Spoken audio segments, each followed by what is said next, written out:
అలాంటివి. సో చాలా రోజుల తర్వాత మంచి సినిమా చూసిన మంచి సినిమా, మహిళా సినిమా. సరే, మరొక అంశం, ఆగని అయోధ్య చిచ్చు, వినయ్ కతియార్ ఆగ్రహం. మనం చూస్తూనే ఉన్నాం ఈ నిధుల యొక్క మళ్లింపు అయితే ఏంటి, లేకపోతే అక్కడ ఉన్నటువంటి సో చాలా అంశాలు, అంటే రోజు రోజుకి కూడా ఇది ఒక హాట్ టాపిక్ అయిపోతుంది సార్. దీనికి ఎండ్ అనేది ఎక్కడ తెలియట్లేదు. అంటే అయోధ్య దాని మీద చాలా తక్కువగా ఇప్పుడు బిగ్ మీడియాలో దాన్ని చాలా రెగ్యులేటెడ్గా లిమిటెడ్గా చర్చ జరుగుతోంది. నిన్న కూడా మాట్లాడాము. ఇప్పుడు ఎందుకంటే బార్ అసోసియేషన్ వాళ్ళు ఈ నిందితులు 8 మంది తరఫున ఎవరం వాదించకూడదని తీర్మానం చేశారట. అంటే దాని అర్థం ఏంటి, పూర్తి నిజాలు బయటికి రావని. ఇప్పుడు ఇందాక మనము పోలీస్ కేసు వాదించినట్టే ఇప్పుడు వాళ్ళ తరఫున వాదించి వాళ్ళేం చెప్తారో కూడా వింటే కదా పూర్తి నిజం బయటకు వచ్చేది. తెర మీద కనబడే 8 మందితోనే ఆగిపోయి వాళ్ళ తరఫున ఎవరు విచారించకపోతే, కోర్టు వాళ్ళు చెప్పింది తీసుకోకపోతే ఏం జరుగుతుంది? ఈరోజు ఆంధ్రజ్యోతి ఢిల్లీ విలేకరి మిత్రుడు సీనియర్ కృష్ణారావు అయోధ్య అవినీతికి ఎవరు జవాబుదారీ అని ఒక ముఖ్యమైన వ్యాసం రాశారు. ఇది చాలా ఇంట్రెస్టింగ్గా ఉంది. ఈయన రామ మందిరం అప్పుడు బాబ్రీ మసీద్ విధ్వంసం అప్పటి నుంచి కూడా ఫాలో అవుతున్నాడు.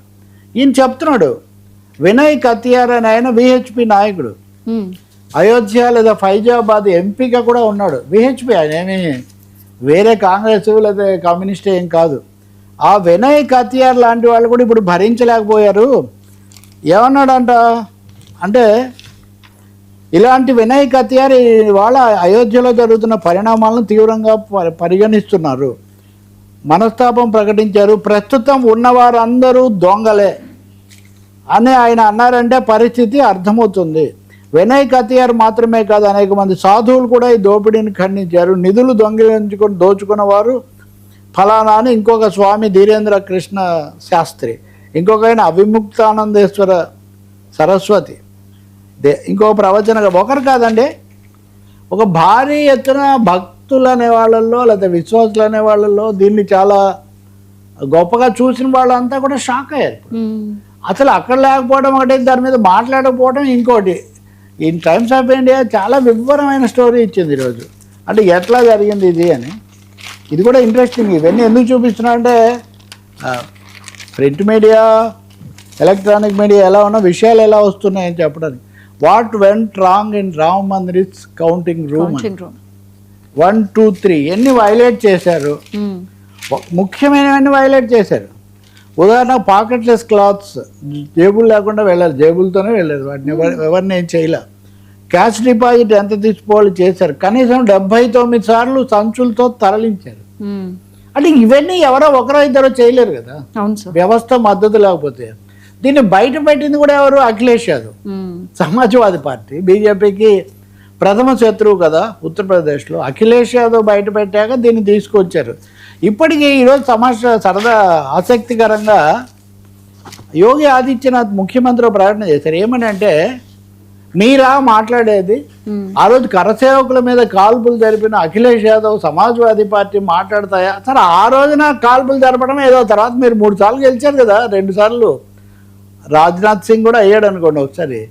మరి ఇప్పుడు జరుగుతున్న దాని గురించి చెప్పమంటే ప్రతి వాళ్ళు చరిత్ర అడక్కు చెప్పింది వినని పాతవి చెప్పడం అనేది ఒక లక్షణంగా మారింది. ఖచ్చితంగా సనాతనము అని ఒకవైపు చెప్పుకుంటూ, హిందుత్వ జపం చేసుకుంటూ, జై శ్రీరామ్ అని నినాదం ఇచ్చుకుంటూ, రామ మందిరంలో ఇంత ఘోరం జరుగుతుంటే స్పందించకపోవటం, ప్రధానమంత్రి గారి మన్ కీ బాత్ వినిపించకపోవటం చాలా ప్రజలకు చాలా షాకింగ్గా ఉంది.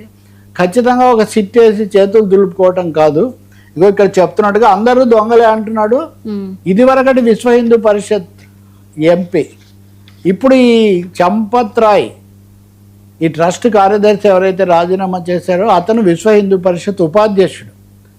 కాబట్టి విశ్వ హిందూ పరిషత్తు, ఆర్ఎస్ఎస్, బీజేపీ, పైగా ఈ ట్రస్ట్ ఏర్పాటు చేసింది ప్రధానమంత్రి కార్యాలయమే.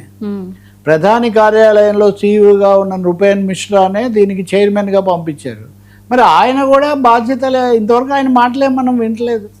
కాబట్టి రాముడు అడుగుతున్నాడు, నిజమేమిటి హనుమంతానికి? ఒకవేళ వీళ్ళు చెప్పకపోతే ఏమన్నా ఆంజనేయుడు ఏమన్నా రంగంలోకి దిగి ఎక్కడెక్కడ వాళ్ళని తీసుకొని వస్తాడేమో మనం ఇంకా చూడాలి. Yes sir, right, thank you sir. So ఇది